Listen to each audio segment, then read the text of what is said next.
Nagulat siya. Ganun siya. Double points round. Eto na. Kanina lalaki si Nervy. Ngayon naman babae. Top 6 answers are on the board. Magbigay ng dahilan kung bakit mo pakakasalan ng isang lalaking hindi mo naman mahal. RJ. Mayaman. Dahil mayaman. Survey says... Eto na. RJ, pass or play? Play, syempre. Let's go, Magashish! Okay, Isel mo. Isel, nag-work ka sa isang BPO company. Pero ngayon, paano pag may gig si Taylor, ano yun, nag-go-off ka? Ay, oo, nag-off. Mabait yung Talaga? TL ko. What? Maluwag. Ha? Nag-Tokyo kami last February. Yun yung huling show. Nanood lang kami ng kay Taylor Swift. Kamusta yung experience sa panonood doon? Ay, iba talaga kapag yung in person and then versus TikTok. Feel na feel mo yung moment kay Taylor. Nakakatuwa, sigaw moment. Basta super, super iba. Alright, Isel, here you go. Ayon sa isang daang babae, dahilan kung bakit mo pakakasalan ang isang lalaking hindi mo naman mahal. Ano kaya yun? Foreigner siya or AFAM. Foreigner o AFAM? Nandiyan ba yan? Survey says. You know.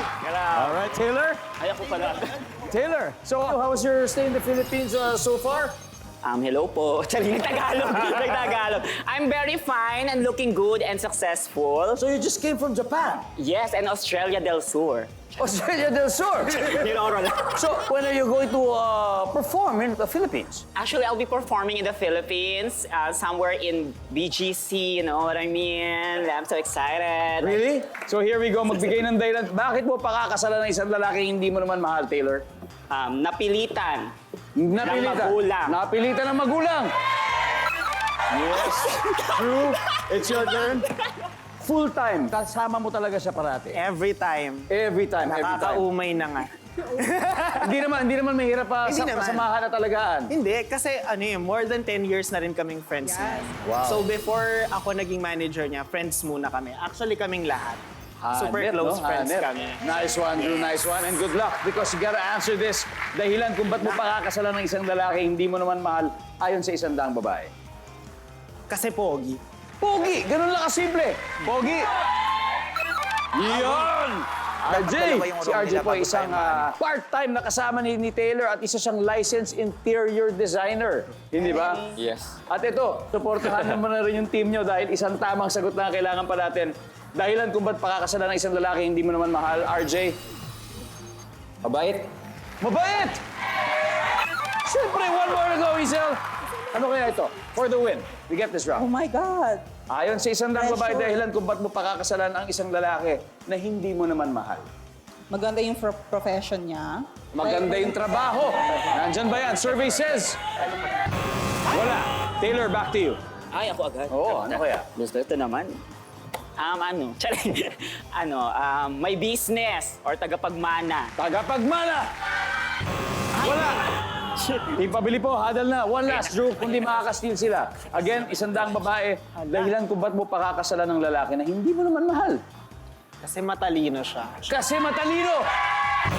Wala. Alright. Reagan, one last. Ano kaya ito?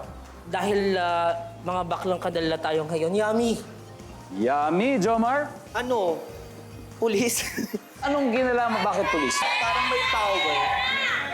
Okay. Powerful or influential. Aling Nena? Parang feeling ko kilala o sikat na yung ganun. Diba? Kilala o sikat. Bernie, ayon sa isang daang babae, magbigay ng dahilan kung bakit mapakakasalan ang isang lalaki kahit hindi mo siya mahal.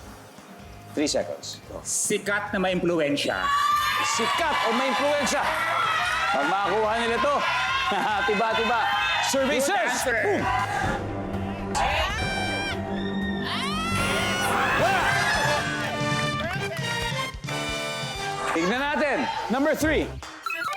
Nabuntis. After 3 rounds, ito score. Team Mac, 216 points. Team Pabili po, 84 points.